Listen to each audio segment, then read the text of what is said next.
Tonight at 5, new information about a long-awaited public market in Madison, when you'll be able to shop there. Plus, a rift between the city and the state, the Department of Transportation's plan for the Beltline, and why Madison officials are against it. Plus, a bill to define grooming is working its way through the state capitol. What it could mean for your child's safety if passed. You're watching News 3 Now at 5. Good evening, and thanks for staying with us. First tonight, the Madison Common Council is opposing proposals by the state as it relates to expanding the Beltline. And Jalen Banks joins us live now from the Beltline with why that is. Jalen?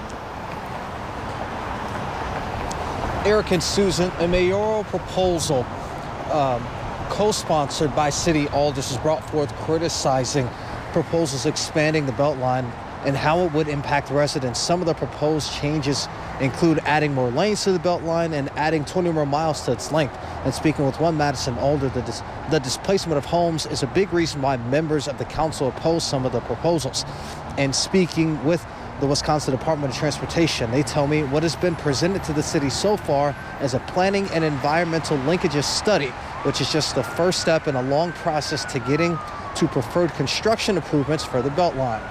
Those are the different pieces that we feel should be evaluated in more detail in future studies and made and used to make up the different range of alternatives that will be evaluated as part of that NEPA process. Could be alternatives that would propose to add a lane to the Beltline, and there would also be alternatives that don't propose to Now, add he shares with me that the Wisconsin Department of Transportation would Now, he shares with me that the Department of Transportation is still a ways away from doing any type of construction on the Beltline. Now, as for that mayoral resolution, that will now go to the city's Transportation Commission on the 21st, and then it will go to the Common Council again on the 10th. But I'm going to send it back to you guys in studio. Reporting live off the Beltline, Jalen Banks, News 3 Now. Jalen, thank you. Now for a look at your first warn forecast. Yikes. What a difference a day makes. Awful out there, Blaze. And then reality set in, Blaze. Yeah, I wish somebody would have told me waking up that it was going to be this cold, but we are now in those teens and 20s. Yesterday we were in the 50s. We're looking at our sunset there on our Edgewater Sky Cam. You can see all that broken ice on Lake Mendota. That will eventually freeze on over as temperatures continue to remain on the cold side. It feels like a comfortable 7 out there. Compared to the same time yesterday, we are at anywhere between 25 to 30 degrees cooler.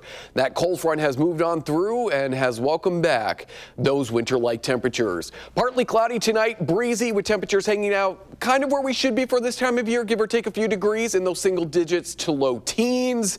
And we're already looking ahead to even colder temperatures next week. Alert day conditions Sunday through Tuesday as yet another Arctic blast moves in Sunday night into Monday. How cold those wind chills will get and how cold our high temperatures will be as we kick off next week and end the weekend in the full forecast. All right, Blaze, thank you. The anticipated opening for the Madison Public Market keeps on building. Yep, the long-awaited project will finally open its doors this year. Our Nash Dara is here with the story. Nash?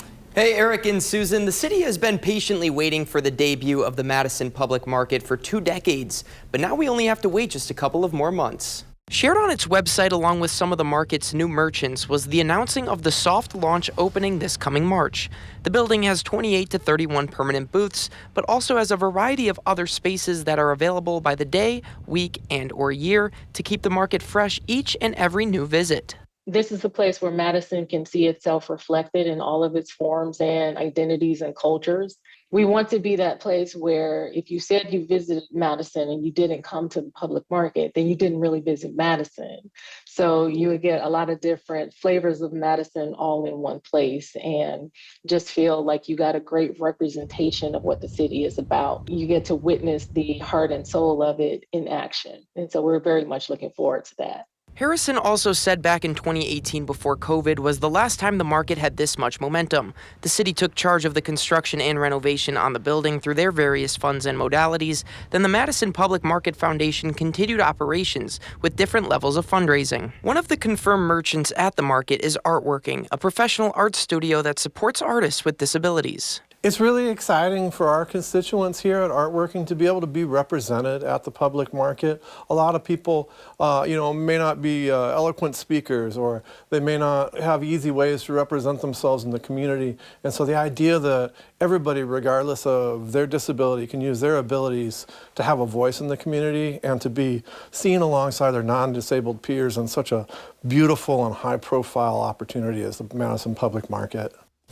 The market's aim is to encapsulate the food, art, clothes, and people of the city all in one spot, and very soon they will have the chance to showcase that. All right, Nash, thank you. The Madison Police Department wants a formal review of its own response to the deadly Abundant Life Christian School shooting back in December of 2024. Chief John Patterson says the review is about learning from experience to help other cities best respond to such tragic incidents. The Federal Department of Justice Office of Community-Oriented Policing Services and the National Policing Institute will conduct this review.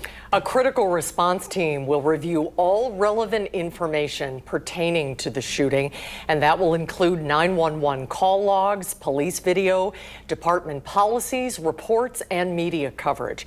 MPD says the team has already completed some focus groups and will be back in Madison next month for more. Anyone who has questions or who wants to participate can reach out to the National Policing Institute. Wisconsin lawmakers are trying to strengthen protections for children against grooming. That's when an adult gains the trust of a child for sexual manipulation and abuse. Yesterday, a bill that would criminalize and define grooming in state law passed the state assembly. Political reporter Ellie LaLiberte is here in the studio. Ellie, why do lawmakers say this is needed? Well, right now, Wisconsin doesn't have a law against grooming on the books, but this legislation would make it a felony.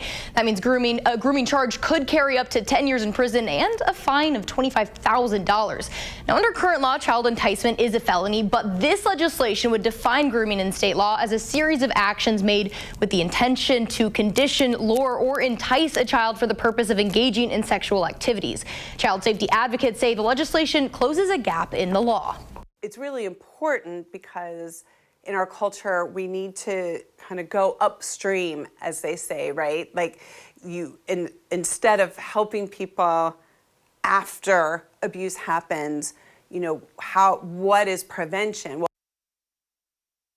The bill passed in the Assembly 93-6, but it'll have to head to the Senate before it could go to the governor's desk. And notably, this bill was introduced in the aftermath of the State Department of Public Instruction and backlash for its handling of sexual misconduct investigations. Now, in October, the Capital Times published a year-long investigation that said DPI shielded 200 cases of educator sexual misconduct. But the state superintendent, Jill Underly, has publicly said that she does support this legislation and says it'll help protect kids.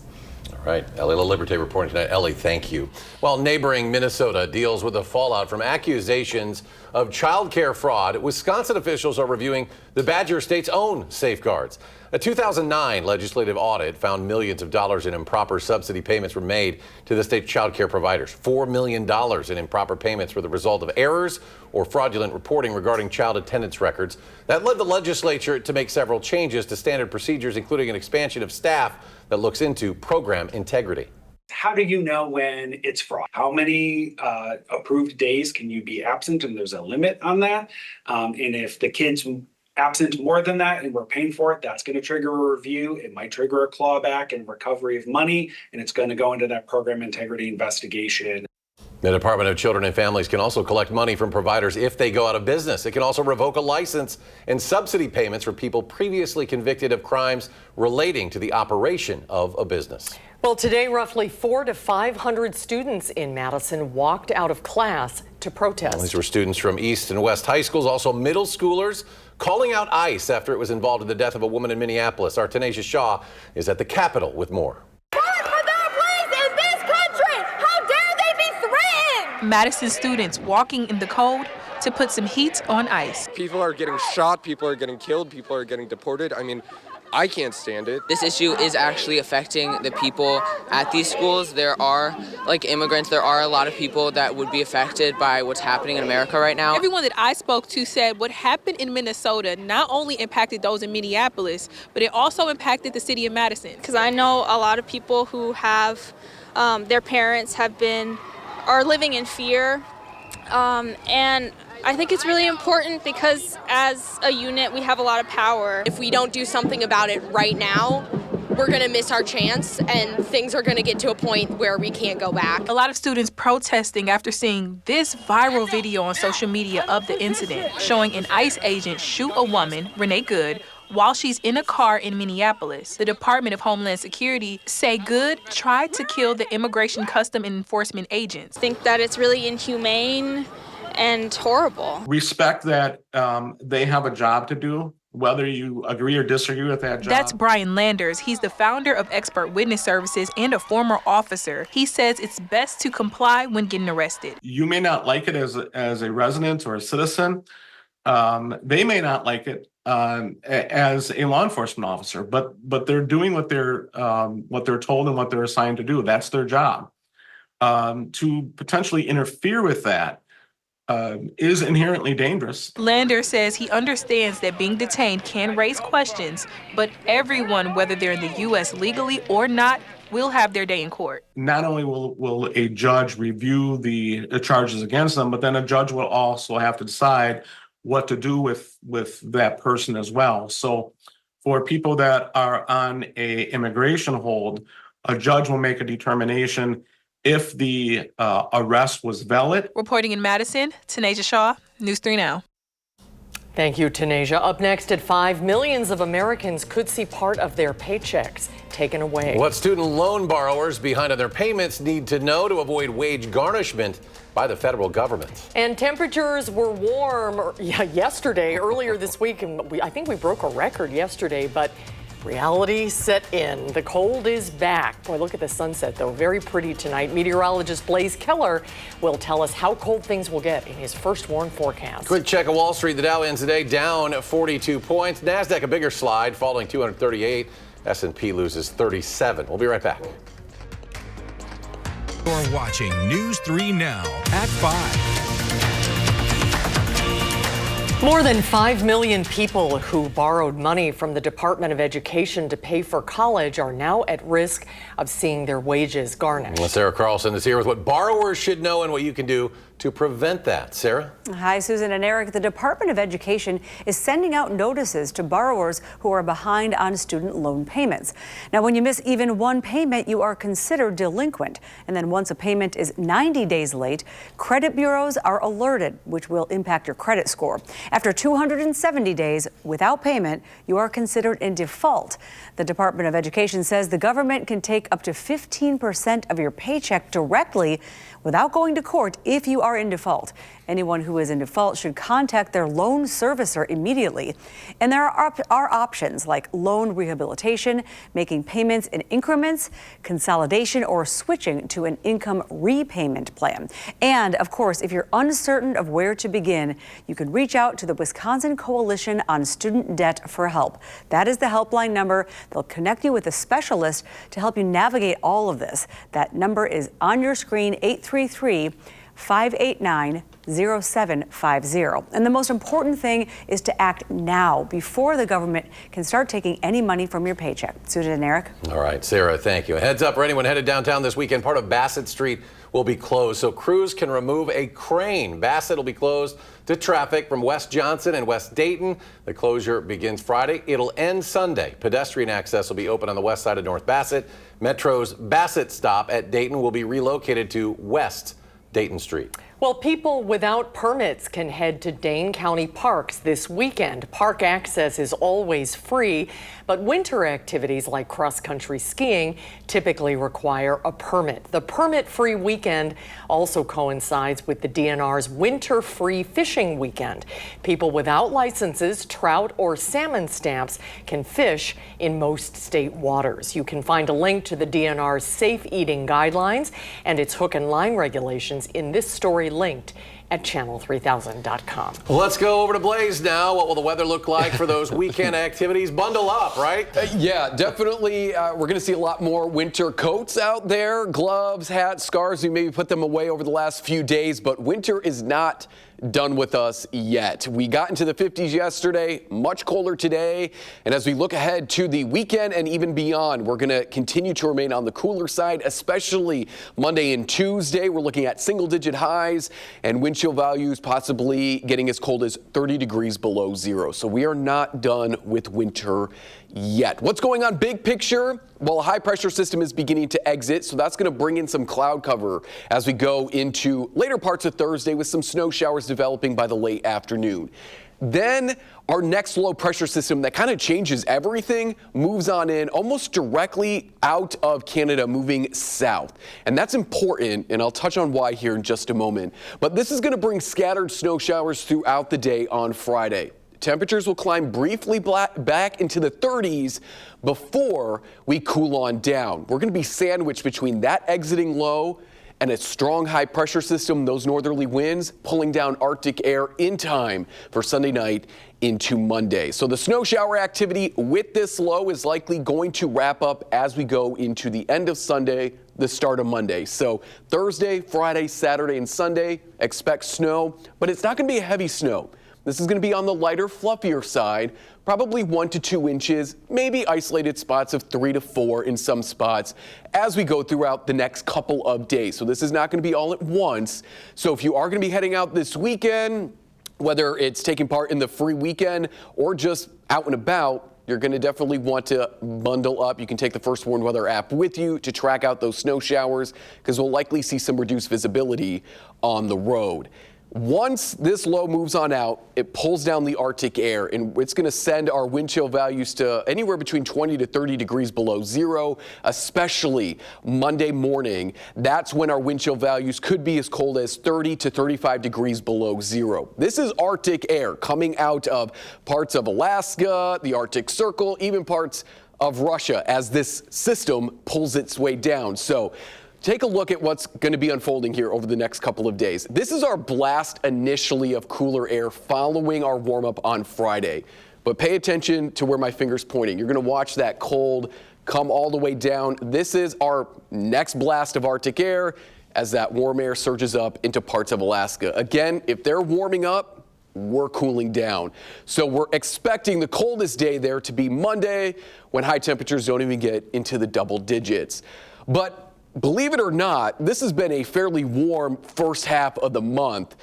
Our average temperature is nearly 29 degrees, which is a whole 9 degrees warmer than average. We have been warmer than average from the 5th through yesterday, and I think that is all going to change as we head into the second half of January. So hopefully we'll get some ice out there, some snow out there for folks who really want to take part in some winter sports. No snow on the ground there out of Watertown. Thank you, Brian, for sending us in that photo. You can scan the QR code. You can send a photo through our weather app or through our website as well. There was a look at your 7 and 10 day forecast. I don't know what to say that would bring anybody any comfort. Well, Mondays can't get any more miserable. I was going to say. A lot of kids will be home, though, if it's an okay day. That's true. Yeah, so they can't play outside. Right. No. The only good news, and we shared this on our Facebook page, the ice is really going to grow here over the next couple of days. So ice fisher, men and women, people who want to get out and just walk on the ice, probably by the middle of next week, it'll be back to being pretty solid and safe. There you go. Yeah, found the silver lining. The tiniest silver lining. Yeah. All right, thank you, Blaze. And as Blaze was mentioning earlier, you can track the forecast for yourself on the First Warn Weather app. Just download it for free in your phone's app store. Search WISC Weather. Up next at 5, why the Attorney General says the FBI searched the home of a Washington Post reporter and how the paper is responding. And officials with Greenland and Denmark speak after meeting with members of the Trump administration as the president sets his sights on control of the world's largest island. You're watching News 3 Now at 5. Welcome back. The Washington Post says the FBI showed up at the home of one of its reporters this morning. Agents executed a search warrant taking her phone and 2 computers. Post editor Maddie Murray called the move a, quote, aggressive action that raises questions about the constitutional protections of the paper's work. In a social media post, Attorney General Pam Bondi said the reporter had obtained and reported classified sensitive military information from a government contractor. The FBI has not charged the reporter and has not presented any evidence to support its claim. The Trump administration is indefinitely suspending immigrant visa processing from 75 countries, among them Brazil, Colombia, Egypt, Haiti, Somalia, and Russia. Several countries, included are already included on the administration's travel ban list. The suspension applies to immigrant visas such as those for employment in the U.S. The pause does not apply to non-immigrant visas like student and tourist visas. The pause will begin on January 21st. The president wants NATO to help acquire Greenland, which Denmark controls, and has said anything less than it being under American control is, quote, unacceptable. Now, today, the foreign ministers of Greenland and Denmark met with Secretary of State Marco Rubio and Vice President J.D. Vance. The two sides sat down to see if there were possibilities to accommodate the president while maintaining the red lines that Denmark has set about maintaining control of Greenland. Whether that is doable, I don't know.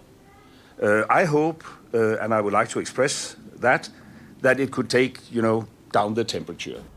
Now, the president has not ruled out taking Greenland by force, and now Germany is joining Sweden and Norway in sending military personnel to the region to explore how they can contribute to its security. Some military personnel at the largest U.S. base in the Middle East are being told to evacuate.